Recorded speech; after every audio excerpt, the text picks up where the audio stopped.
அவர்களே, நீங்கள் பார்த்ததான இந்த காட்சியானது 2000 வருஷங்களுக்கு முன்பதாக தேவகுமாரனானவர் மனுஷகுமாரனாய் இந்த பூமியில வந்து நம்முடைய பாவங்களுக்காகவும் சாபங்களுக்காகவும் பலியானதை தான் இந்த நாளிலே இந்த காட்சியாக இந்த இடத்திலே நம்ம பார்த்து கொண்டிருக்கிறோம். அருமையானவர்களே, இந்த பாடுகளும் வேதனைகளும் யாருக்காக?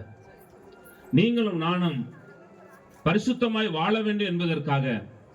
ஆதி பெற்றோர் செய்த பாவத்தின் நிமித்தம் தேவனோடு கொண்ட அந்த உறவானது துண்டிக்கப்பட்டது நிமித்தமாக மீண்டும் தேவனோடு கூட அந்த ஐக்கியத்தை ஏற்படுத்த வேண்டும் என்பதற்காக ஆண்டவராய் இயேசு கிறிஸ்து இந்த பூமியிலே மனிதனாய் பிறந்து நம்முடைய பாவங்களுக்காகவும் சாபங்களுக்காகவும் இந்த பூமியிலே அவர் பலியானார். அருமையானவர்களே, பரிசுத்த வேதம் சொல்லுகிறது பாவம் என்றால் என்ன என்று சொல்லி இந்த பரிசுத்த வேதம் சொல்லுகிறது. விபச்சாரம், வேசித்தனம், அசுத்தம், காம விகாரம், களியாட்டம், விக்கிரக ஆராதனை, பொருளாசை, கொலைகள், வெறிகள், சண்டைகள், இவைகள் எல்லாம் பாவம் என்று வேதம் சொல்லுகிறது. ஒரு மனிதனுடைய வாழ்க்கையில இவை இருக்கும் பொழுது அவனால் சந்தோஷமாய் வாழ முடியாது, அவனால் சமாதானமாய் வாழ முடியாது.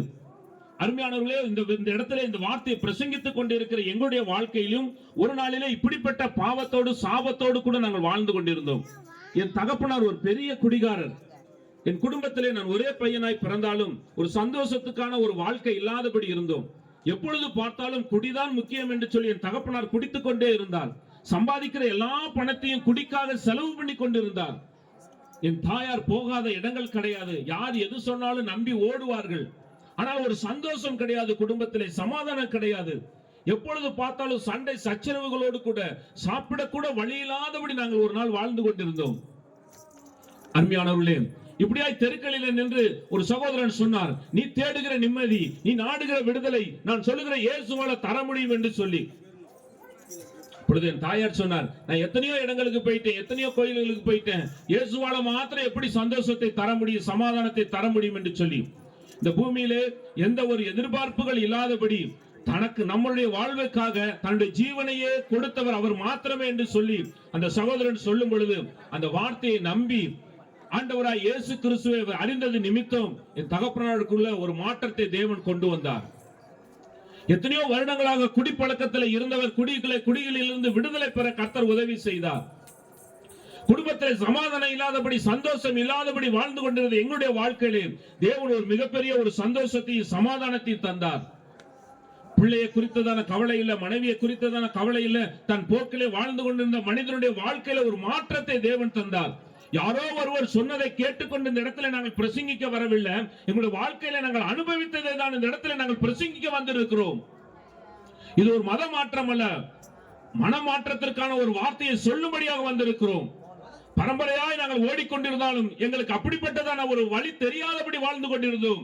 ஆண்டவராய் இயேசு கிறிஸ்து சொன்னார், நானே வழியும் சத்தியமும் ஜீவனுமாய் இருக்கிறேன் என்று சொன்னவர் இந்த நாளிலே எங்களுக்கு ஒரு வழியை உண்டு பண்ணினார். அருமையானவர்களே, பரிசுத்த வேதாகமத்தில் ஒரு சம்பவம் சொல்லப்பட்டு இருக்கிறது. இயேசு கிறிஸ்து இப்படியே தெருக்களிலே போய் கொண்டு இருக்கும் பொழுது ஒரு பர்த்திமை என்கிறதான ஒரு குருடன் இயேசுவை நோக்கி கூப்பிட ஆரம்பித்தான். இயேசுவே, தாவீதின் குமாரனே, எனக்கு இறங்கும் என்று கூப்பிட்ட மாத்திரத்திலே இயேசு நின்று அவனை தன்னுடைய அருகாமையில வர சொல்லி, உனக்கு என்ன வேண்டும் என்று சொன்னார். அவன் சொன்னான், நான் பார்வை அடைய வேண்டும் என்று சொன்ன மாத்திரத்திலே இயேசு அவன்களை கண்களை தொட்டு பார்வை அடையும்படி செய்தார். அப்படிதான் எங்களுடைய வாழ்க்கையில் இயேசு செய்தார். இப்படிதான் நாங்களும் நின்று என் தாயாரோட கண்ணீரோடு கூட நின்று கொண்டிருந்தாங்க. எனக்கு குடும்பத்தில் ஒரு விடுதலை வேணும், என் கணவருக்குள்ள ஒரு மாற்றம் வேணும், என் குடும்பத்தில் சந்தோஷம் இல்ல, சமாதானம் இல்ல, வெளியில பார்க்கும் பொழுது சந்தோஷத்தை போல நாங்க இருக்கிறோம், ஆனா எங்க குடும்பத்தில் பலவிதமான பிரச்சனைகள், சாபத்தோடு வாழ்ந்து கொண்டு இருக்கிறோம் என்று சொல்லி. ஒரே சாபம் என்ன தெரியுங்களா? ஒரே விதமான சம்பவம் தொடர்ந்து ஒரு குடும்பத்தில் நடந்து கொண்டு இருக்குமானால் அதுதான் சாபம். அந்த சாபத்திலிருந்து நம்மளை விடுதலை தரதான் ஆண்டவராய் இயேசு கிறிஸ்து இந்த பூமியில வந்து தன்னுடைய ரத்தத்தை சிந்தி நம்மளை மீட்டுக் கொண்டவராய் அவர் இருக்கிறார். அப்படியே என் தாயார் ஏற்றுக்கொண்ட மாத்திரத்திலே என் குடும்பத்தில் ஒரு விடுதலை தந்தவர். அந்த பர்த்திமேயுனுடைய கூப்பிடுதலை கேட்டு இயேசு அவனுக்கு ஒரு விடுதலை தந்தவர். எங்களுடைய குடும்பத்தில் ஒரு விடுதலை தந்தார். இன்றைக்கு எனக்கும் திருமணமானது, எனக்கும் பிள்ளைகள் இருக்கிறார்கள். இந்த இடத்துல அவர்களும் இந்த இடத்துல சாட்சியாய் நின்று கொண்டிருக்கிறார்கள். இந்த இடத்துல தைரியமா இயேசுவை குறித்து சொல்லிக் கொண்டிருக்கிறோம். அருமையானவர்களே, சகேயு என்கிறதான ஒரு மனிதனை குறித்து வேதத்திலே சொல்லப்பட்டு இருக்கிறது.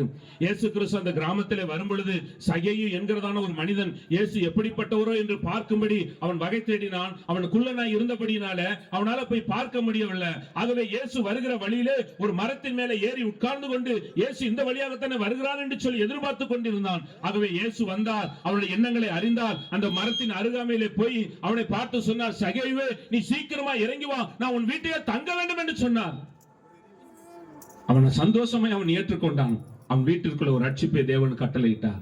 இதை பார்த்து கொண்டிருக்கிற அருமையான ஜனமே, இன்னைக்கு நீங்களும் பலவிதமான பிரச்சனைகள், போராட்டங்கள், நெருக்கங்கள் மத்தியிலே இருப்பீர்கள். ஆனால் இன்னைக்கு இயேசுவே எனக்குள்ள வாரும், என் குடும்பத்துக்குள்ள வாரும், என் குடும்பத்தில் ஒரு சமாதானத்தை தாரும், சந்தோஷத்தை தாரும் என்று நீங்கள் சொல்லும் பொழுது மெய்யாகவே ஒரு சந்தோஷத்தையும் சமாதானத்தையும் தர அவர் வல்லவராய் இருக்கிறார். அருமையானவர்களே, இந்த பரிசுத்த வேதாகமத்திலே இயேசு கிறிஸ்து வார்த்தை மாத்திரம்தான் மெய்யான வார்த்தை என்று எப்படி சொல்லுகிறீர்கள் என்று சொல்லுவீர்கள். ஆனால் இயேசு கிறிஸ்து வாழ்ந்த நாட்களிலே இயேசு கிறிஸ்து தன்னுடைய வருகையை குறித்து அவர் சொன்னார், கடைசி நாட்களிலே யுத்தங்களையும் செய்திகளையும் கேள்விப்படுவீர்கள். ஜனத்துக்கு விரோதமாய் ஜனமும், ராஜ்யத்துக்கு விரோதமாய் ராஜ்யமும், பூமி அதிர்ச்சியும், கொள்ளை நோய்களும் பல இடங்களிலே உண்டாகும். இவைகளெல்லாம் வேதனைகளுக்கு ஆரம்பம். ராஜ்யத்தின் சுவிசேஷம் பல இடங்களிலே பிரசங்கிக்கப்படும். அப்பொழுது உலகத்தின் முடிவு வரும் என்று சொல்லி அவர் சொன்ன மாத்திரத்திலே அந்த வார்த்தைகள் நிறைவேறினது. இன்றைக்கு நீங்க கேட்டுக்கொண்டு இருக்கிறீங்க, ஜனத்துக்கு விரோதமாய் ஜனம், ராஜ்யத்துக்கு விரோதமாய் ராஜ்யம்.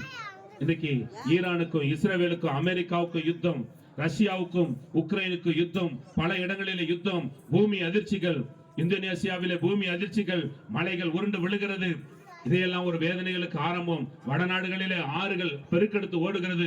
பெரு என்று நாட்டிலே ஆறு அருவி போல ஓடுகிறது தெற்களிலே. இதையெல்லாம் காரணம் என்ன தெரியுமா? ஆண்டவராய் இயேசு கிறிஸ்து தான் வாழ்ந்த நாட்களிலே சொன்ன அந்த தீர்க்க தரிசனங்கள் இன்னைக்கு நிறைவேறிக் கொண்டிருக்கிறது. அப்படி அந்த வார்த்தைகள் தீர்க்க தரிசனம் நிறைவேறுமானால் என் இயேசுனுடைய வருகை நிச்சயமா இருக்க போகிறது. அவருடைய வருகை எப்படி இருக்கும் தெரியுமா? பரிசுத்த வேதம் சொல்லுகிறது, ஆரவாரத்தோடும் பிரதான தூதனுடைய சத்தத்தோடும் தேவ எக்காலத்தோடும் அவர் வானத்திலிருந்து இறங்கி வருவார் என்று பரிசுத்த வேதம் சொல்லுகிறது. அப்படிதான் என் இயேசுவினுடைய வருகையும் இருக்கும் என்று நீங்கள் அறிந்து கொள்ள வேண்டும்.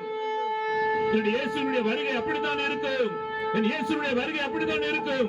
ஆரவாரத்தோடும் பிரதான தூதனுடைய சத்தத்தோடும் தேவ எக்காலத்தோடும் அவர் வானத்திலிருந்து இறங்கி வருவார்.